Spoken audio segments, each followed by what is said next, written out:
सभी भक्तों को राम राम। हम इस वीडियो सीरीज़ में पुनर्जन्म संबंधी सत्य घटनाएं आपके सामने प्रकाशित कर रहे वीडियो के माध्यम से ऐसी ही एक घटना परकाया प्रवेश संबंधी भी सामने आई है, वही हम आज आपको बताने वाले हैं। इस सच्ची कहानी का नाम है जसवीर का वृत्तांत। परकाया प्रवेश संबंधी एक सत्य घटना हमने मेरठ के मासिक पत्र त्यागी ब्राह्मण में जनवरी 1958 में पढ़ी और नवभारत टाइम्स आदि पत्रों में भी देखी। हम इस सत्य घटना की जांच करने के लिए स्वयं पत्रों में उल्लिखित घटनास्थल रसूलपुर जाटान नामक गांव में गए। वहां घटना से संबंधित लड़के के पिता चौधरी गिरधारी सिंह जी जाट से मिले, गांव के सैकड़ों आदमियों से भी मिले। उस लड़के को अपने पास बैठाकर सब बातें मालूम की। घटना इस प्रकार है।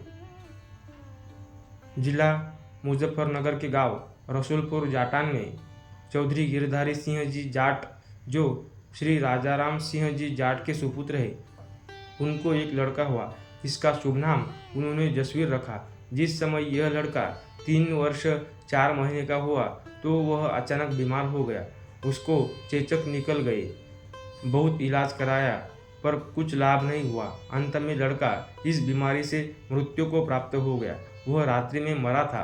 सबने यही निश्चय किया कि रात्रि अधिक हो गई है, इसीलिए प्रातःकाल ही इसे मिट्टी देने को ले जाना होगा। अतः जसवीर के मृत शरीर को ढककर रख दिया गया। जिला मुजफ्फरनगर में ही एक दूसरे ग्राम बहेड़ी के निकट रोहाना मिल में चौधरी शंकरलाल त्यागी का एक लड़का शोभाराम त्यागी था, जिसकी आयु उस समय लगभग 23-24 वर्ष की थी। शोभाराम त्यागी का विवाह हो चुका था। उसको 2 लड़कियां और एक लड़का था। एक बार एक बारात मौजा केंद्र की ग्राम निर्माण जिला मुजफ्फरनगर को जा रही थी।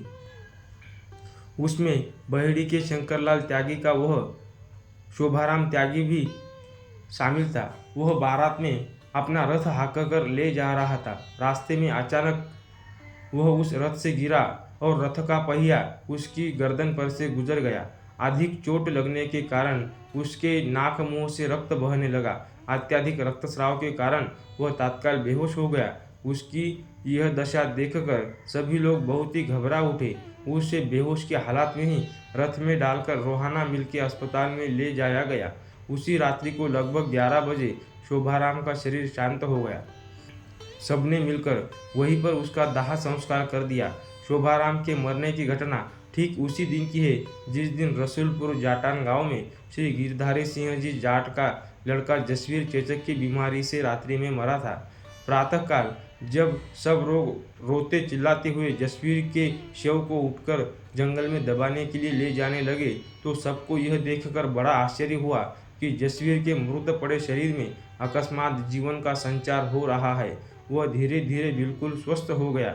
यह देखकर सब लोग बड़े प्रसन्न हुए। उस समय सबने तो यही समझा कि जसवीर जिंदा हो गया।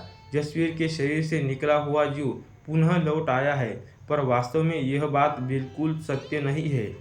बाद में सबको यह देखकर बहुत अधिक विस्मय हुआ कि जसवीर का मृत शरीर तो वास्तव में जिंदा हो गया है, पर उसमें जसवीर का आत्मा नहीं है, उसमें किसी दूसरे व्यक्ति का आत्मा प्रविष्ट हो गया है। बात ऐसी भी थी, जसवीर के उस मृत शरीर में बहेड़ी के शोभाराम त्यागी का आत्मा प्रवेश कर गया था। बालक जसवीर के मृत शरीर में शोभाराम त्यागी के आत्मा के प्रविष्ट हो जाने पर भी उसे अपने पिछले जन्म की सब यादें याद थी। जसवीर की लघु काया में अपने 24 वर्ष के युवा पुरुष को इस प्रकार प्रविष्ट देखकर और त्यागी ब्राह्मण से जाट के घर में आया हुआ देखकर तथा बहेड़ी ग्राम में स्थित अपनी पत्नी, बच्चों को तथा अन्य परिजनों की याद करके वह मन ही मन अत्यंत परितप्त और दुखी हो रहा था। उसने कहा, मैं तो त्यागी ब्राह्मण हूँ और तुम लोग जाट हो। मैं तुम्हारे घर का खाना नहीं खाऊंगा। तुम्हारे घर में मिट्टी की हांडियों में जो साग बनता है मैं उसे नहीं खाऊंगा।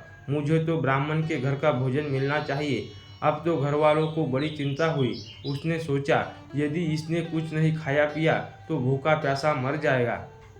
अतः उसके लिए एक संस्कारी ब्राह्मण परिवार की वृद्धा महिला के हाथ के पकाए हुए भोजन का प्रबंध कर दिया। वर्षों तक बराबर यह ब्राह्मणी ही उसे अपने हाथ से रोटी बनाकर खिलाती रही। अब न तो जसवीर जाटों के घरों की रोटी खाता था और न मिट्टी की हांडी का ओटा हुआ दूध ही पीता था। वह सदैव पूर्ण पवित्रता का ध्यान रखता था। यदि मिट्टी की हांडी के बदले में पीतल के बर्तनों में दूध ओटा कर दिया जाता तो उसे वह पी लिया करता था। एक दिन लगभग 4 वर्ष के पश्चात जसवीर की माँ राजकली जाटनी उसे अपने साथ लेकर अपने मैके जा रही थी। मार्ग में वह स्थान पड़ता था जहाँ शोभाराम के रूप में रथ से गिरकर उसकी मृत्यु हुई थी। वहाँ से 2 रास्ते जाते थे, एक ग्राम बहेड़ी को, दूसरा ग्राम परई को। जसवीर लड़के ने अपनी माँ से कहा, माँ, मैं जब शोभाराम था तब मैं यहीं पर रथ से गिरा था। हमारे घर का रास्ता तो उधर। बहेड़ी ग्राम की ओर संकेत करके कहा, उधर को है। लेकिन माँ बच्चे की बात को यूं ही झूठी समझकर उसका हाथ पकड़कर अपने मैके परई को चली गई। मार्च सन 1958 की बात है। कैन ऑपरेटिव सोसाइटी का कामदार श्री जगन्नाथ प्रसाद, जो बहेड़ी निवासी था, एक दिन अपने किसी कार्यवश उसी ग्राम रसूलपुर जाटान में गया। वहीं पर वह गिरधारी सिंह जाट का लड़का जसवीर बच्चों के साथ खेल रहा था। उसने जो अपने सामने से आते हुए उस बहेड़ी निवासी कामदार जगन्नाथ को देखा तो उसे तुरंत पहचान लिया। उसने जगन्नाथ को जोर से आवाज़ देकर पुकारा। जगन्नाथ ने चौकन्ना होकर देखा कि मुझे यहाँ कौन पुकारता है, पर उसे अपना कोई परिचित व्यक्ति नहीं दिखाई दिया, इसीलिए वो वहाँ से आगे को चल दिया। लड़के जसवीर ने पुनः पुकारा, अरे जगन्नाथ, यहाँ सुन, तुझे मैं पुकारता हूँ। जगन्नाथ यह सुनकर उसके पास आया तो जसवीर ने जगन्नाथ से राम राम की और कहा, जगन्नाथ, तू मुझे गांव बहेड़ी ले चल। जगन्नाथ ने उसे पहले कभी देखा नहीं था और न उसे जानता था, अतः उसने आश्चर्य से पूछा, तू कौन है और किसका लड़का है? इस पर जसवीर ने उसे अपने बहेड़ी के श्री शंकरलाल त्यागी के पुत्र होने से संबंधित सारी घटना बता दी। जगन्नाथ ने आश्चर्यचकित होकर पूछा, तू फिर यहाँ पर कैसे आ गया? उत्तर में जसवीर ने कहा, गिरकर मरने के बाद मुझे और कोई खाली जगह नहीं मिली। मैं इस शरीर को खाली देखकर इसमें प्रविष्ट हो गया। जगन्नाथ अपने गांव बहेड़ी गया तो उसने पूरी की पूरी घटना गांव वालों को सुनाई। गांव में जिसने भी सुना वही आश्चर्यचकित रह गया। लड़के के ताऊ, चाचा आदि सभी घरवाले गांव रसूलपुर जाटान गए। लड़के जसवीर ने तुरंत सबको पहचान लिया, सबको नाम ले लेकर राम राम किया। लड़के के संबंधियों ने उससे अनेक प्रश्न किए। उसने सभी के बड़े ही संतोषजनक उत्तर दिए। बहेड़ी से आने वाले उन ग्रामीणों में से एक व्यक्ति ने, जो कि उसी रथ में सवार था जिस रथ में से गिरकर शोभाराम की मृत्यु हुई थी, बालक जसवीर से पूछा, मेरा नाम क्या है? जसवीर ने कहा, मैं तुम्हारा नाम तो भूल गया हूँ, किंतु मुझे इतना अवश्य याद है कि जिस समय मैं उस रथ से गिरा था तो तुमने ही मुझे उस समय अपनी गोद में लिटाए रखा था। यह सुनकर वह आश्चर्यचकित हो गया।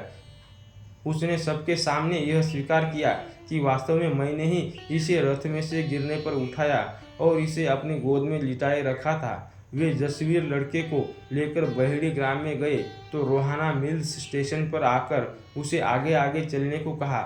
वह सबके आगे आगे चलकर सीधे अपने घर आ गया। उसने सबको यथोचित संबोधन करके पुकारा और सबको राम राम किया। उसने उस समय यह भी हठ किया, मैं अब अपने इसी घर पर रहूँगा, वापस नहीं जाऊँगा। अब जसवीर दोनों जगह रहता है, कभी अपने पहले जन्म के घर अपने बाल बच्चों में बहेड़ी चला जाता है तो कभी रसूलपुर जाटान गांव में आ जाता है। हमें रसूलपुर जाटान में जाकर उससे मिलने का सुअवसर प्राप्त हुआ और हमने स्वयं उससे प्रश्नोत्तर करके उपयुक्त सभी बातों को उसके मुँह से सुना था। भगवान शंकराचार्य तथा अन्य योगियों को परकाया प्रवेश की घटनाएं हुई है, पर वे तो योगी थे। उपर्युक्त ब्राह्मण युवक तो योगी नहीं था, वह कैसे जसवीर के शरीर में प्रवेश कर गया? इसका उत्तर यह है कि मनुष्य थोड़ी उम्र में अचानक मरता है तो उसकी बहुत सी वासनाएं अतृप्त रह जाती है। यदि कोई खाली शरीर मिल जाता है तो वह उसमें प्रविष्ट हो सकता है। यही बात यहाँ हुई है। यद्यपि ऐसी घटनाएं बहुत कम ही होती है, पर हो सकती है। तो भक्तों, यह थी सत्य घटना परकाया प्रवेश की। अगर आपको यह कहानी पसंद आई है तो अपने दोस्तों मित्रों को शेयर करें और हमेशा के लिए हमारे चैनल से जुड़े रहें। पूरी कहानी धैर्य के साथ सुनने के लिए दिल की गहराइयों के साथ मैं आपका आभारी हूँ। राधे राधे।